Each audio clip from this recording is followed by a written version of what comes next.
안녕하세요, 꿀러입니다. 최근에 영국 도자기 브랜드별로 같이 알아보는 시간을 함께 하고 있는데요. 저번 주에 해머슬리 편에서 말씀드렸죠. 로얄 워스트에 대해서 오늘 준비를 해봤습니다. 이쁜 찻잔도 많지만 유럽에서는 찻잔보다는 컬렉터블한 그런 아이템들이 옥션에서 고가로 거래되고 있는 걸 볼 수가 있는데요. 특히 로얄 워스트라고 하면 1751년에 설립이 되었고 현재까지 현존하는 두 번째로 오래된 영국 도자기 브랜드로 여겨지고 있습니다. 이는 1750년 설립 연도를 주장하는 로얄 크라운 더비가 이의를 제기함으로써 로얄 워스터는 두 번째가 되는 거고요. 포트메르 그룹의 일원인 로얄 워스터는 2009년 자체 생산이 종료되었지만 고급 식기 및 선물용품 생산으로 아직 시장에 남아 있습니다. 로얄 워스터는 1788년 영국 왕실의 워런티를 받았고요. 18세기와 19세기 다른 주요 영국 도자기 회사들의 트렌드에 맞춰서 성공을 이루었습니다. 20세기 특히 후반기에는 점차 감소하는 추세를 보였고요. 그럼 같이 클로엔틱 매장에 있는 영국 도자기 브랜드 로얄 워스터 제품들을 골라서 같이 보는 시간을 갖도록 하겠습니다. 수집가들 사이에서 가장 인기 있는 영국 도자기 브랜드 중에 1751년에 설립이 된 로얄 워스터가 있습니다. 워스터의 첫 번째 창립자이자 대주주 중 한 명인 존 월의 이름을 따서 닥터 월 피리어드라고도 합니다.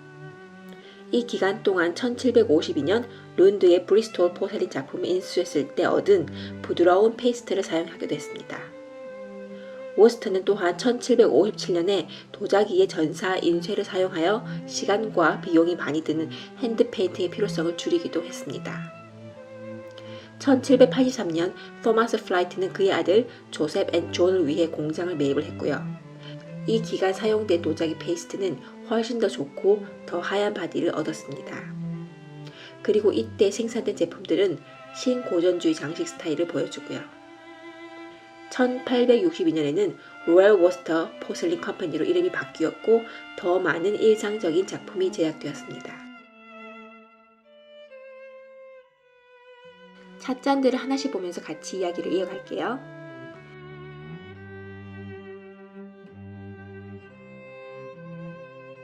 지금 보시는 제품은 전체 핸드 페인팅으로 장식이 된 1910년 초창기에 생산된 찻잔입니다. 앤틱 찻잔들을 보면 수작업으로 진행된 핸드 페인팅도 그 자체로도 놀랍지만 그 당시 어떻게 이런 컬러들을 조합을 하고 디자인했는지 감탄하지 않을 수가 없어요. 로얄 워스터 잉글랜드가 들어간 백마크는 1891년 이후 생산된 제품입니다. 아래에 점을 찍어서 생산된 연도를 더 세심하게 표시를 했는데요. 점이 하나면 1917년, 두 개면 1918년, 이렇게 도트를 추가하는 시스템은 11번째 도트까지 해서 1927년까지 마크가 되었습니다.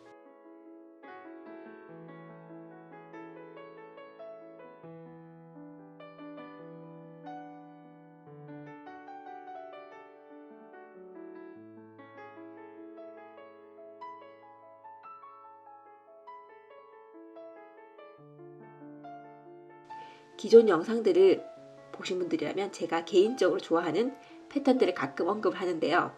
이렇게 가란드 디자인을 좋아합니다. 앤틱 찻잔들을 보면 한 톤으로 음영을 주어서 패턴을 풍부하게 표현하는 경우를 볼 수가 있는데요. 이 제품은 노랑 베이스가 너무 사랑스러워요. 하지만 보기와 틀리게 나이는 많은 찻잔입니다.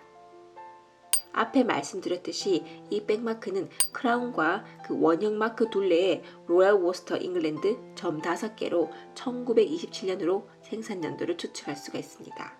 이 스타일 패턴으로 다른 컬러, 다른 쉐입으로도 나왔는데요. 내가 막상 소장한 찻잔의 같은 패턴의 다른 쉐입을 보게 된다면 가족을 찾은 듯한 그런 느낌이 들더라고요. 분명 그 당시 많이 생산하지 않았던 찻잔인데 말이죠.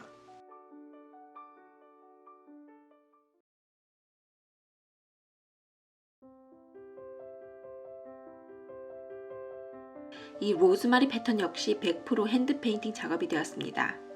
그 당시 조금 인기가 있었음을 짐작하게 되는 이유가 몇 가지가 있는데요. 이 패턴으로 홍차잔 쉐입으로 나왔고 다른 컬러도 생산이 되었는데 보시는 핑크 라인도 있고 네이비 톤의 컬러도 있습니다. 그리고 앤틱 매물로도 가끔 볼 수가 있었고요. 한 번씩 나오면 6인 세트로 그리고 케이크 접시까지 구성으로 나오기도 했어요. 핸드 페인팅으로 그만큼 뽑아낸다는 건 아마 1920년대쯤에 인기가 많았던 로얄 워스터에서 힘을 준 라인인 것 같습니다.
이렇게 같이 비교해 드릴게요.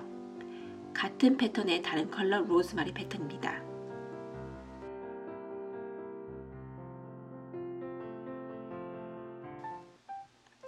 영국 앤틱 자전들을 보면 1900년대 초창기에 특히 브랜드들마다 동양적인 느낌을 담은 패턴들을 생산해내는 시기가 있었는데요. 찻잔 바닥에 마크를 보고 생산 연도를 알아볼 수가 있는데 이 찻잔은 언제 만든지 알고 보면 또 감동이 틀리거든요. 로얄 워스터 찻잔 백마크에 메이드 인 잉글랜드가 들어간 제품은 1928년 이후 생산된 찻잔들입니다. 메이드 인 잉글랜드 위에 보시면 아주 작은 동그라미가 3개가 있는 걸 보실 수가 있는데요. 이건 1932년도 제품으로 볼 수 있습니다. 동그라미가 몇 개냐에 따라 또 각각의 연도를 또 알 수가 있거든요.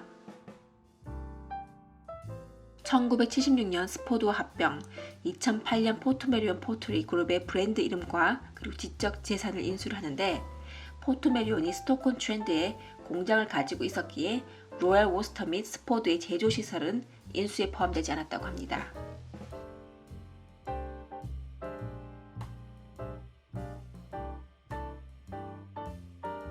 로얄 워스터에서 볼 수 있는 컵 쉐입이고요. 전체 핸드 페인팅으로 디테일이 들어가 있습니다. 특히 꽃잎 쪽의 페인팅 부분은 물감을 얹은 듯한데요. 화면으로도 충분히 볼륨감까지 느낄 수가 있습니다.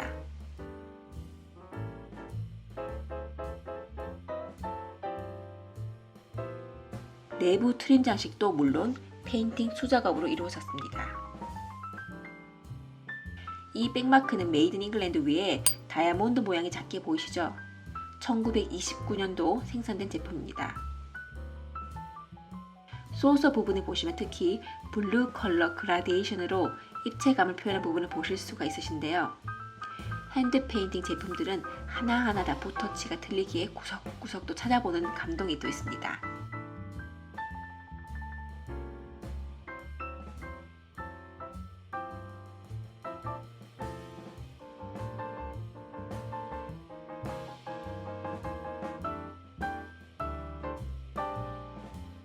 앞에 보셨던 제품과 같은 쉐입의 찻잔이지만 전혀 다른 느낌이죠. 전 이 제품을 처음 봤을 때 수지코퍼 찻잔 느낌이 났었어요. 경쾌한 터카즈 블루를 은은하게 표현한 소녀 같은 찻잔인 것 같아요. 처음에 언뜻 봤을 때 심플하다고 생각한 패턴이지만 자세히 보면 공이 엄청 들어간 수작업 패턴들이더라고요. 자세히 보시면 블루 터치 부분뿐만 아니라 바디 중간에 그레이 테두리 부분도 일일이 수작업으로 그린 거예요. 이 알파인 패턴의 백마크를 자세히 보시면 메이드 인 잉글랜드 위에 점이 8개가 있는데 1940년대로 생산된 제품입니다. 이렇게 같은 쉐입의 찻잔이지만 또 전혀 다른 느낌을 준다는 걸 같이 들어 비교해보는 재미도 있습니다. 로얄 워스터에 대해서 같이 알아보는 시간을 가졌습니다. 항상 제가 말씀드리다시피 앤틱 핸드 페인팅 찻잔들을 그 섬세함을 화면에 그대로 담을 수가 없어서 좀 아쉽긴 한데요. 글로 앤틱과 함께 조금 더 그릇에 대해서 같이 알아가는 시간 재밌게 봐주셨으면 좋겠습니다. 다음 주 수요일 날 뵐게요. 감사합니다.